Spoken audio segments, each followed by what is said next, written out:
Welcome back dear students. आज हम पढ़ने वाले हैं स्टैक के बारे में। तो कई बार क्योंकि क्या होता है, ऑनलाइन क्लास में हमारे पास बोर्ड अवेलेबल नहीं है, तो ट्रेडिशनल जो चॉक एंड डस्टर वाली टीचिंग होती है उसमें कई चीज़ें ज़्यादा अच्छे से समझ में आती है कई बार, और ऑनलाइन में नहीं भी आ पाती हैं। तो हम डिस्कस करते हैं स्टैक को। तो आई थिंक अगर कोई डाउट्स रह गए हैं आपके क्लास में तो वो यहाँ पर क्लियर हो जाएंगे। देखिए, एक बार हम ब्रीफ में देख लेते हैं व्हाट इज़ अ स्टैक, और फिर इस पे ऑपरेशंस परफॉर्म करके देखेंगे। तो स्टैक जो है वो last in first out data structure है। इसका मतलब है कि इसमें जो भी एलिमेंट सबसे लास्ट में इंसर्ट होगा वो पहला एलिमेंट होगा जब हम उसको डिलीट करना चाहेंगे तो। ठीक है, सबसे लास्ट में एंटर होने वाली चीज़ सबसे पहले डिलीट होगी।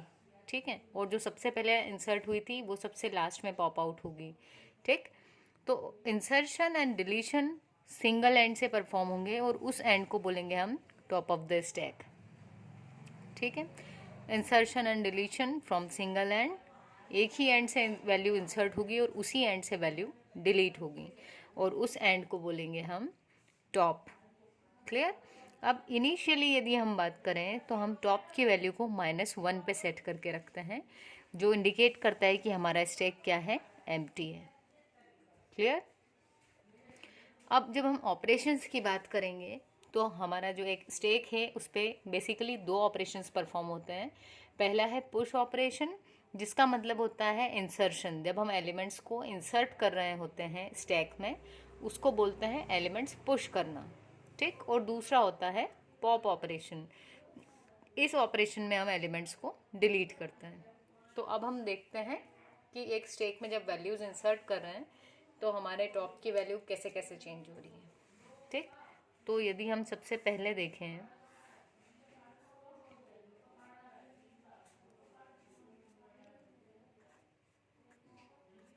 ये हमारा एक स्टैक है और अभी ये कैसा है, एम्प्टी। इसमें एक भी एलिमेंट दिया हुआ नहीं है। तो जब इसमें एक भी एलिमेंट नहीं है उस केस में क्या होगा, टॉप की वैल्यू होगी -1। हम ले लेते हैं अपने स्टैक की साइज़ 5। ठीक, तो इंडेक्सिंग 0 से होगी, तो नंबर्स कहाँ तक जाएंगे हमारे, 4 तक। 0 1 2 3 और 4। ठीक, अभी यहाँ पर एक भी एलिमेंट नहीं है, इसलिए टॉप कहाँ पर है, -1 पर। अब यदि हमें इसमें वैल्यू को इंसर्ट करना होगा तो सबसे पहले क्या होगा, जो टॉप की वैल्यू थी वो 1 से इंक्रीमेंट होगी। मतलब टॉप पहले -1 पे था, अब -1 में जब +1 किया तो वैल्यू होगी 0। ठीक है, तो वैल्यू होगी 0।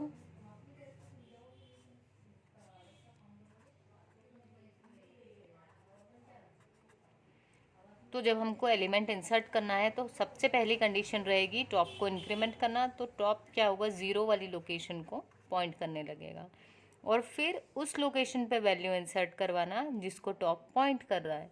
तो मान लो वैल्यू थी हमारी 10, ये इंसर्ट करवा दिया, तो ये हमारा स्टैक है। एक एलिमेंट इंसर्ट होने के बाद में टॉप कहाँ पर है हमारा, 0 पर। अब क्या है, यदि फिर से हमें नया एलिमेंट इंसर्ट करना है तो पहली स्टेप क्या होगी, टॉप को इंक्रीमेंट करवाना। मतलब टॉप कहाँ आ जाए, 0 से 1 वाली लोकेशन पे, और उसके बाद में वैल्यू 1 से इंक्रीमेंट करने के बाद अब क्या होगा, टॉप इसको पॉइंट नहीं करेगा और टॉप 1 वाली लोकेशन को पॉइंट करेगा। फिर हमने यूज़र से बोला एंटर वैल्यू, यूज़र ने जो वैल्यू एंटर की वो हमने इस प्लेस पे पुट करवा दी। ठीक है, अगेन यदि हमें इंसर्शन करना है तो फर्स्ट स्टेप होगी कि टॉप क्या करे, उस लोकेशन को पॉइंट करे जो अभी एम्प्टी है। तो टॉप आ गया अब यहाँ पर, हमने जो भी वैल्यू ली यूज़र से, मान लो 30 एंटर किया, यहाँ इंसर्ट हो गया। ठीक है, तो जब भी हम वैल्यू इंसर्ट करवाएंगे, मतलब जब भी हम पुश ऑपरेशन करवाएंगे, तो पुश के केस में 2 स्टेप्स फॉलो होंगी। पहली स्टेप है टॉप में इंक्रीमेंट करना, और दूसरी स्टेप होगी कि जो आपका ये अरे था, ठीक है, तो ये मान लो A(5) हमने डिक्लेयर किया था, तो ए की कौन सी लोकेशन पे वैल्यू रखनी है, नई वाली टॉप लोकेशन पे। तो यहाँ हम लिखेंगे A(top) इक्वल टू जो वैल्यू थी वो।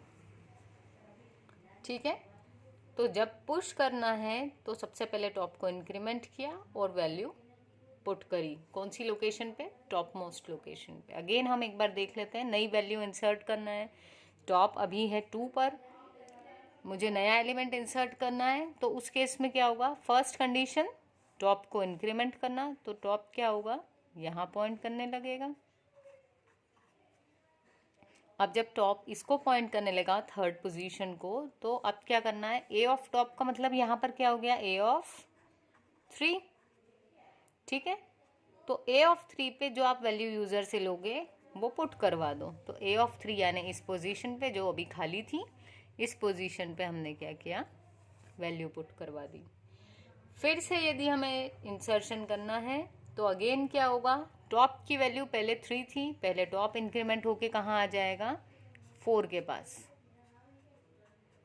तो टॉप आ गया ए ऑफ 4 पे। फिर यदि हमने यही लिखा तो अब यहाँ पर 3 नहीं रहेगा, क्या होगा? ए ऑफ 4, और जो भी वैल्यू यूजर देगा वो वैल्यू यहाँ पर पुट हो जाएगी।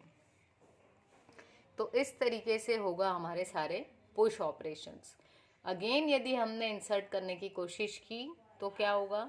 अरे की जो लिमिट थी वो क्या हो रही है? एक्सीड हो रही है, यानी 5 साइज का अरे डिक्लेयर यदि किया था और अब यदि मैं इंसर्ट करने की कोशिश करूं तो वो इंडेक्स से बाहर जा रही है वैल्यू। ठीक है, इस कंडीशन को बोलेंगे स्टैक ओवरफ्लो। ठीक है, तो उसकी कंडीशन क्या है? If top equal size -1। तो देखो इसकी साइज थी 5, टॉप कहाँ पर है अभी? 4 पर। तो ये क्या इंडिकेट कर रहा है कि जो लास्ट वैल्यू है वो कहाँ रखी हुई है? साइज -1 वाली लोकेशन पे। तो इसका मतलब है कि हमारा जो स्टैक है वो पूरा फुल चल रहा है, नए एलिमेंट को उसमें स्टोर करवाने की कैपेसिटी अब नहीं है। ठीक है, तो इसके लिए जो कंडीशन होती है वो कंडीशन है ये, इफ टॉप इक्वल साइज -1, यानी टॉप लास्ट पोजीशन को यदि पॉइंट कर रहा है, इसका मतलब है कि अब लोकेशन हमारे पास नहीं है टॉप स्टैक में जहाँ पर कोई नई वैल्यू स्टोर की जा सके। तो ऐसे केस में जनरली हम एक मैसेज दे देते हैं। क्या मैसेज होता है वो?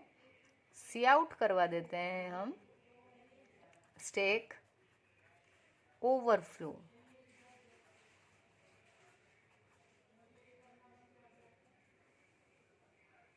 ठीक है, तो ये हमारी वीडियो ज़्यादा बड़ी ना हो इसलिए मैं इसको यहीं पर कंप्लीट करती हूँ। नेक्स्ट वीडियो में हम देखेंगे पॉप ऑपरेशन, और फिर हम इसका पूरा एक प्रोग्राम भी देखेंगे जिसमें हम सारे ऑपरेशंस को एक बार फंक्शंस को C++ में लिख करके और उनको डिस्कस करेंगे।